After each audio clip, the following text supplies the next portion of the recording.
Dear student, welcome to our today's practical. Today we are going to see experiment number 20 in our manual. The title of the experiment is to study the effect of convulsant and anticonvulsant in mice by using MSBT-CD. In this video, we are going to see practically and theoretically, means both way. We are going to see what is the convulsant and how the anticonvulsants are producing its action. What is the mechanism of action of anticonvulsant drug that they are producing as a preventing as a convulsive status, and what could be the different class of this convulsions, how they are get classified, as well as we could know that what are the different drugs would be used in the treatment of convulsion in epilepsy. So let's start with this experiment, that is X number 20, that is to study the effect of convulsant and anticonvulsant. So let's start with this. Aim of this experiment is effect of convulsants and anticonvulsants in mice. This is the title of our experiment. This is the aim of our experiment, to study the effect of convulsant and anticonvulsant. So with this aim, we are going to see what are the objectives of today's experiment. They are: The objectives of this experiment are to understand the terms epilepsy and convulsions or seizures, to know classification of seizures and its behavioral manifestations, to know that electroencephalogram, that is EEG, is employed to detect neuronal excitability, to understand that epileptic seizures can be evoked in normal brain by kindling, that is, by electric shock or chemical convulsant, to know that anticonvulsants are employed in the treatment of epilepsy. So these are the objectives. With these objectives, we are going to perform our today's experiment. The first objective is that to understand that the term epilepsy and convulsion and seizure. Second objective, that is what are the different classifications of these epileptic these seizures depending on its behavioral as well as the manifestation, that is nothing but the symptoms. Third one is that to know that electroencephalography is employed in the detection of the neuronal excitability. What do you mean by the convulsion? Convulsion is nothing but simply that is an excitement of this neuronal activity. So how will you manage this excitement of neuronal activity? So we will manage this, or we will check this with the help of one instrument, one gram that we call as electroencephalogram, EEG. Next one is to understand that epileptic seizure can be evoked in normal brain by kindling, that is by electric shock or by chemical convulsion. So this is one of the very important thing that we have to do this. That is first we need to create a convulsion in a normal animal, and then we will give a treatment for the anticonvulsant effect. So how will you create these convulsions? So for convulsion of or creating of such convulsions, we need to use some electric shock, mechanical activity, or some chemical activity like some chemical substances. So with the help of these chemical substances and electric shock, we can induce convulsion in normal brain, and then we will give a treatment for this anticonvulsion active as an anticonvulsion activity. Last is that to know that anticonvulsants are employed in the treatment of epilepsy. So these are the objectives. So to perform these objectives, we need to have some requirement. The requirements like here, the animal we are going to use, it's an albino mice. Second thing is that requirements like syringe, needle, cotton, weighing balance, these are the only sufficient, because weighing balance is needed for the measurement of the dose. So as per the dose, if you see, whenever we are using these drugs, always they have given that milligram per kg or per whatever it may be. That is, dose is calculated as per the body weight. That's why weighing balance is required. So strychnine sulfate, 4 milligram intravenously we could administer, as well as along with that, diazepam is also used 2 to 4 milligram intraperitoneally administration. So this is what the requirement. Now let's see what is the theory behind this experiment and what manner we create this convulsions in animal, and what is the pathophysiology of convulsion and how we will treat it, this anticonvulsion as an anticonvulsion. Let's see. Epilepsy is a group of CNS disorder characterized by brief episodes of seizures. Seizures are also referred as convulsions. Convulsions are paroxysmal episodes of spontaneous, uncontrolled neuronal discharge and are characterized by tonic body movements and or disturbance in consciousness along with change in motor, sensory or behavioral activity. This is the wonderful information about the epilepsy. So what is this epilepsy? Epilepsy is a group of CNS disorder. It is a group of central nervous system disorder, and it is called as a disorder, not a disease. It is a group of CNS disorder. What are the specific characteristics? They have a specific characters like some episodes of seizures. Episodes of seizures, that is nothing but, it is not like that once the seizures are there and after that there is no any seizure. No, episodes mean after a certain period of a time again it regain, again it reappear. That's why the word here used, they are the seizures, that is episodes of the seizures, and these seizures are called as convulsions. Now, what do you mean by the convulsions? Convulsions are the paroxysmal. Convulsions are the paroxysmal episodes of. What do you mean by the paroxysmal? It's a sudden recurrence of infestimate, sudden recurrence or intensification of the symptoms. It's a sudden. It's not a plan. It's a sudden. That is a sudden incidences are there. So these are paroxysmal episodes of spontaneous, uncontrolled neuronal discharge. This is the main theme that we need to know. That is a spontaneous, uncontrolled neuronal discharge. So this is the main cause. That is a neuronal discharge is uncontrolled, and because of this neuronal discharge, they are characterized by tonic body movement and disturbances in consciousness, along with change in motor, sensory, or behavioral activity. And this is called as convulsions or epilepsy. Why? Because of the only one reason, that is the uncontrolled neuronal discharge. This is the main point.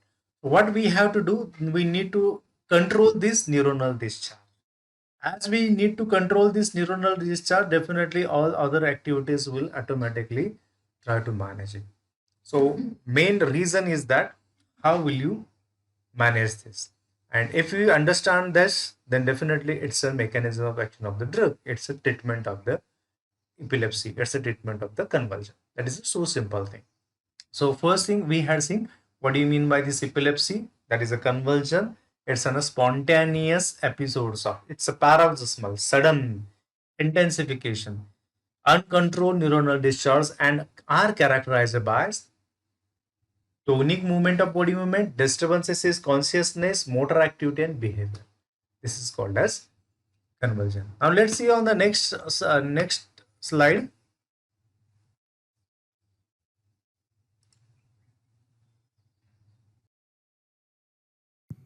Epilepsy is classified on the basis of nature and pattern of abnormal activity and abnormal neurotransmission. Generalized epilepsy. It is characterized by widespread involvement of brain, bilateral motor manifestation, and impaired consciousness. Partial epilepsy. In this, abnormal neuronal discharge is limited to certain areas of the brain with or without loss of consciousness. Generalized epilepsy is further classified into grand mal, petit mal, akinetic, myoclonic seizures, and infantile spasm. Partial epilepsy is further classified as simple partial seizures and complex partial seizures. This is very important information about the classification of epilepsies. Generally, classification is divided into part. One is generalized epilepsy and second one is called as partial epilepsy. Now, this diagram giving a very specific information about the classification of epilepsy. If you see, as we can say that is a maximum area of the brain is get involved. Maximum area, that is a red color part that they have shown. What is this? It is nothing but the neuronal discharge. So this neuronal discharge cover the maximum part of a brain. That's why we can call it as a generalized epilepsy. It is characterized as a widespread of involvement of the brain. Bilateral motor manifestations and impairment of consciousness is the main important thing. Impairment of consciousness, that is nothing but patient goes in unconscious. Patient goes unconscious. Why? Because of the larger area, major area is get involved by the neuronal discharge. Secondly, if you see, there is only one specific area they have mentioned here. This is in a specific area they have mentioned. So this is what? This is in a partial. Partial, a very part, simple part, small part that we call it a partial epilepsy. In this abnormal neuronal discharge is only to the specific area of the brain, limited area of the brain. And when we call as in a specific area, limited area, then only we could recognize that this is in a partial type of epilepsy. In this type of epilepsy, there might be a possibility of loss of consciousness or no loss of consciousness, because which part of brain is get involved depend on this, it get recognized, that it get identified that it is a loss of consciousness with or without loss of consciousness. This is the main classification. This is the main classification, that is generalized epilepsy and partial epilepsy. If you see this main, it's an epilepsy. This epilepsy is get bifurcated into part, that is a generalized epilepsy, and second one is a partial epilepsy. Generalized epilepsy again bifurcated in subparts like a tonic and clonic part of epilepsy, absence of the seizure, then tonic, atonic seizures, myoclonic seizures, as well as this infantile spasm, that is also called as a hyperarrhythmia. So that is this is what the classification of generalized epilepsy. Hips arrhythmia, and in partial seizure there are two class. Again, there is a simple partial and complex partial. This is a classification of this epilepsy. Now, if you see, what do you mean by this? Suppose first we are going to see what do you mean by generalized epilepsy. Generalized epilepsy again bifurcated in many, merely about five parts like grand mal, petit mal, akinetic, myoclonic, and infantile. Now, one by one, we will see what do you mean by that. The first one is a grand mal epilepsy. If you see in this grand mal epilepsy, it is characterized by a tonic spasm of body muscles and a clonic jerky movement of the limbs with loss of consciousness followed by prolonged sleep at least for 1 to 2 minutes. This is one of the very important thing.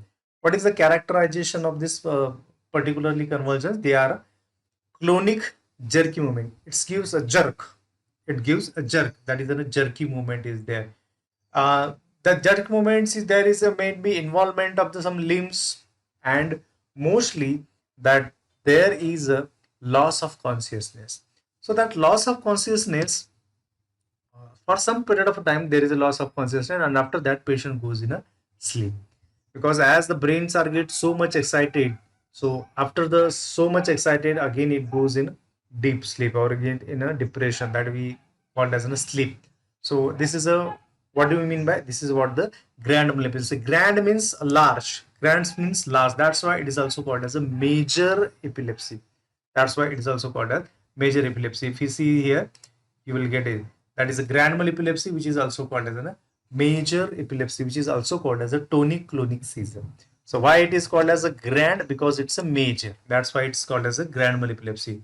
Then second one is a petit mal. Now, as everyone knows in Marathi, then petit, it's a small part. Kade peti, small part. So it's a petit. It is mainly observed in children. It's mainly observed in children, and There is a momentary loss of consciousness with little bilateral jerky movement with last for near about 30 seconds, which is last for near about for the 30 seconds. It's over. If you see the duration, it's very less. That is the 30 seconds. That's why it's called as the petit mal type of epilepsy. And movements are get little bit seized. There is no any movement for that, we can say. That is why, that's why we can't call it as a petit mal. Next means akinetic. That is, now everyone is know what do you mean by kinesia. Kinesia, that is nothing but the energy, and here the prefix is that is nothing but absence of this energy. So this is characterized by unconscious with relaxation of the all muscle and facial fall down on the ground. So what happen, whenever we don't have energy, how will you do? You immediately get fall down on the ground. That is a totally loss of energy. So in this manner, in the same way, the patient even suffering from a kinetic type of epilepsy, there is no any energy here, and he has no energy, and that's why he immediately get fall down on the ground. That's why it's called as a akinetic type of epilepsy. And in that case, patient is totally get unconscious. Next one is a myoclonic. Now the name itself indicate myo, that is related to the muscle. So it is characterized by shock like momentary contraction of the muscles of the limbs or the whole body. So like scissoring, if we have any shock, electric shock, when we have electric shock, and when we are like dar, dar, dar, dar, dar, dar. So likewise there is what one momentary, there is a movement and there is a jerky movement. So it's a contraction of the muscle of the limbs, that's called as a myoclonic. So muscles are get involved in this type of epilepsy. And last one is an infantile. The name itself indicate that it is totally related with the infants. So it observed infants with um, specifically involvement of this entertainment of some muscles spasm, and prostrative mental deterioration is also there. That is one of the very important thing. Mental deterioration might be a possibility with this if the patient is not treated in right time, because as it is infant and there is a high amount of neuronal discharge are get released in a brain. So that much in infant, that much system is not get developed, so much developed. And in that case, if the patient is suffering from such type of disorders, then definitely there might be a possibility of mental deterioration. So these are the types of generalized epilepsy. That is a grand mal epilepsy, grand, major, petit mal, petit, small, akinetic, loss of energy, myoclonic, involvement of muscle, infantile, specific for the infants. Next class is that partial epilepsy. In partial epilepsy, two parts are available. That is, one part is called as simple partial epilepsy. In this, convulsions are confined to a group of muscles and localized sensory disturbances with a loss of consciousness, which might be last for 30 seconds to 1 minute. This is one of the very important thing, that the muscles are get involved in some group of muscles are get involved, and some local area, local part, that area where this neuronal discharge are get released, this area is get disturbed with loss of with loss of some consciousness, with loss of some consciousness. So and this loss of consciousness is last for near about for 30 seconds to 1 minute. So this is what about the simple partial seizure. And second part is called as a complex partial seizure. So it is a confused behavior, and the purpose, a less moment, emotional changes which last for 1 to 2 minutes, along with impairment of the consciousness. That is one of the one more thing, that is the impairment of the consciousness. 1 to 2 minutes. 1 to 2 minutes. Some there is a epilepsy, and that epilepsy is a little bit confused parameter, confused thing, like an confused behavior or less movement, some emotional changes, likewise it happened, that we call as a complex type of seizure. So these are the some classifications of general classifications of this epilepsy.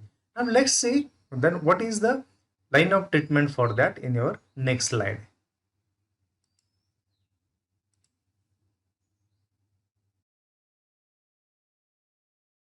The electric shock induced convulsion in animals represent grand mal epilepsy. Chemical induced convulsions with strychnine represents petit mal epilepsy. Chemical induced The electric shock induced convulsion in animals represent grand mal epilepsy. Chemical induced convulsions with strychnine represents petit mal epilepsy. Chemical induced convulsions are characterized by tremors, hyperexcitability, clonic phase followed by tonic phase, and deep abdominal respiration is seen. This episode of convulsions results from either decrease in concentration of GABA, glycine, or an increase in concentration of acetylcholine, glutamic acid. Strychnine, a CNS stimulant, inhibits glycine and induces convulsion in animals. Anticonvulsants like diazepam acts as an agonist of GABA and inhibits spread of abnormal transmission in brain.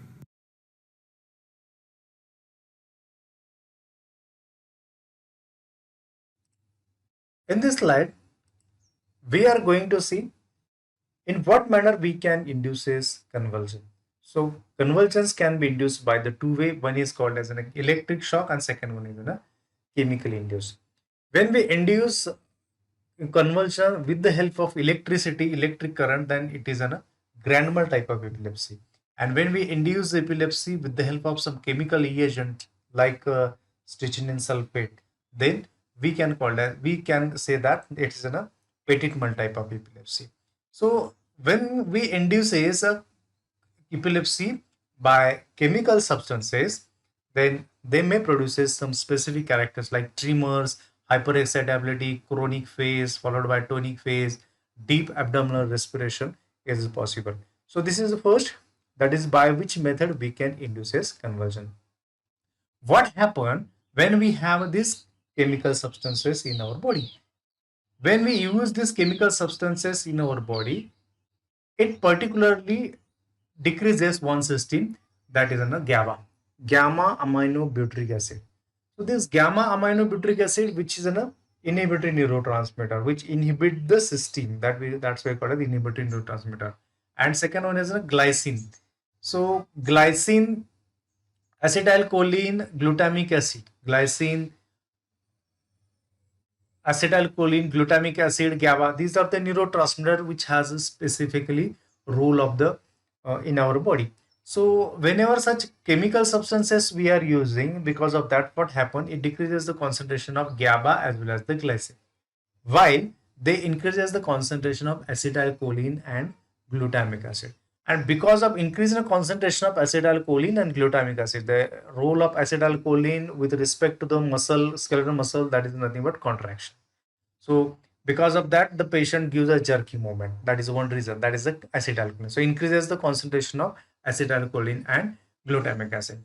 And as we already seen that strychnine is a CNS stimulant and which inhibit this glycine.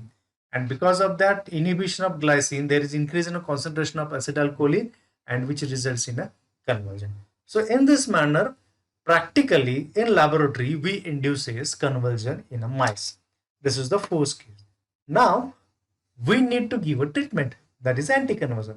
So what is the reason? The reason is that GABA concentration is decreases. That's why there are the convulsion. That is nothing but due to the decrease in concentration of GABA, central nervous system is excited. What is the role of GABA? GABA depresses the central nervous system. So what we have to do? We need to stimulate. We need to increase the concentration of GABA. As it increases the concentration of GABA, it depresses the central nervous system. This is the mechanism that we want. So here, which drug we are preferred as anticonvulsant? That is a diazepam. So diazepam, this diazepam is act as an anticonvulsant. How?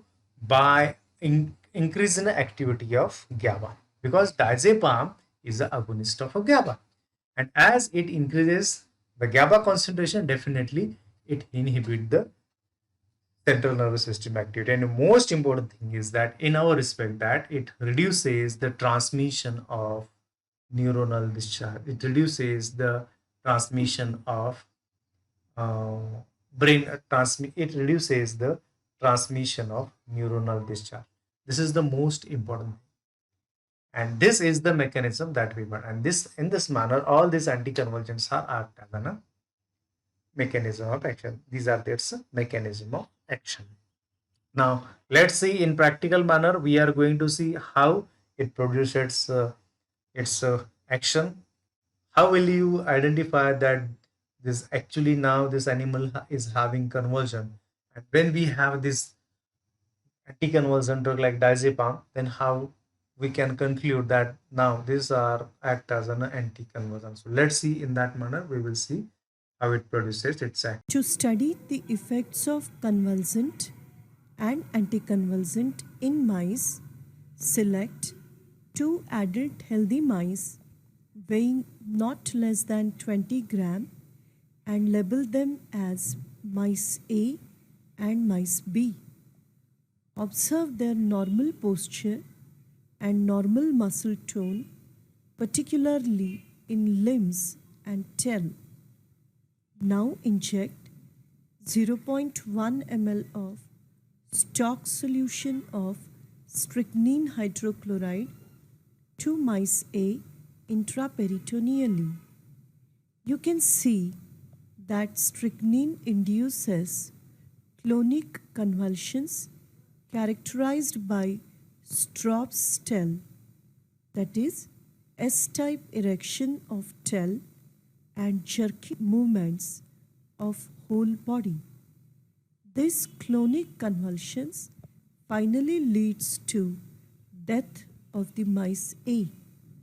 Inject 0.2 ml of diazepam solution intraperitoneally to the mice B. After half an hour, administer 0.1 ml of strychnine sulfate solution intraperitoneally to the mice B and observe the onset and severity of convulsions. You can see that severity of convulsions such as Stroop's tail, whole body movement is less in this mice. This suggests that diazepam protected the mice from the convulsions induced by strychnine. Clinically, diazepam is useful in different forms of epileptic seizures and also as a drug of choice in status epilepticus. This is a very wonderful information about. So from that, how we can say this?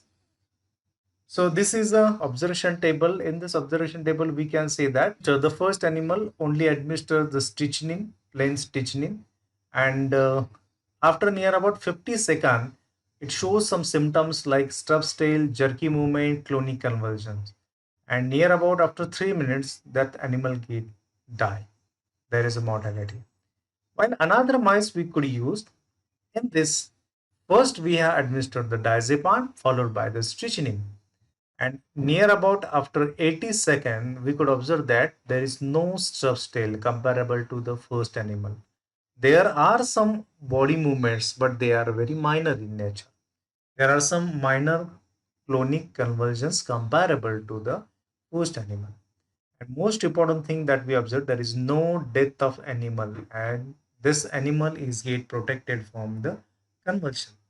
As well as if you see the duration is also less. That in 50 seconds it is get started, but if you see after 80 seconds this are started. So this is also duration is also changed, as well as extension of this conversion, it is also get reduced. So it is because of only one thing, that is called as a diazepam. Because of this diazepam, we could get this type of effect. So in our observation table that we have to need to enter in M1 animal, that is first animal, we simply administer the strychnine. So onset of action is here 50-second onset of action. So what characteristics we observed here? Stubbs tail, jerky movement, clonic convulsions. And Here in recovery, we observed that animal death after 3 minutes. And here again the same onset of action is 80-second characters, no jerky movement, no stub tail, no minor body movements, minor clonic convulsions.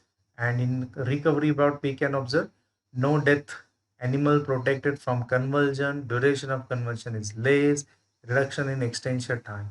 So likewise we can complete this observation table. So with this observation table, what we can conclude? With this observation table, what we can conclude? Strychnine sulfate produces convulsant. Strychnine sulfate produces convulsive effect, while diazepam produces anticonvulsant effect. So this is what about the observation table. Now the last point of this experiment is You have learned that convulsions induced by chemical agents produce clonic type contractions characterized by jerking of head and body and Straub's tail. Anticonvulsant activity of a drug under test is complete protection from convulsions. yes. So this is what the conclusion, or this is what we have observed in our experiment, that convulsion can be produced by two ways. One is a chemical method, another one is an electric method. Here in this experiment, we induces the convulsions with the help of some chemical agent like a strychnine sulfate. And as strychnine we have administered is give on specific symptoms like jerky movement, strub's tail, jerky body movement. And for this convulsions, we had a treatment that is the anticonvulsant. The anticonvulsant we used at diazepam, which induces secretion of the GABA, and gamma aminobutyric acid is a inhibitory neurotransmissions which inhibit the activation of central nervous system as well as reduces spreading of the neuronal discharge, and thus it acts as an anticonvulsant. And this anticonvulsant activity of drug under the taste is completed protection for the convulsion. So this is what about our today's experiment that we have concluded.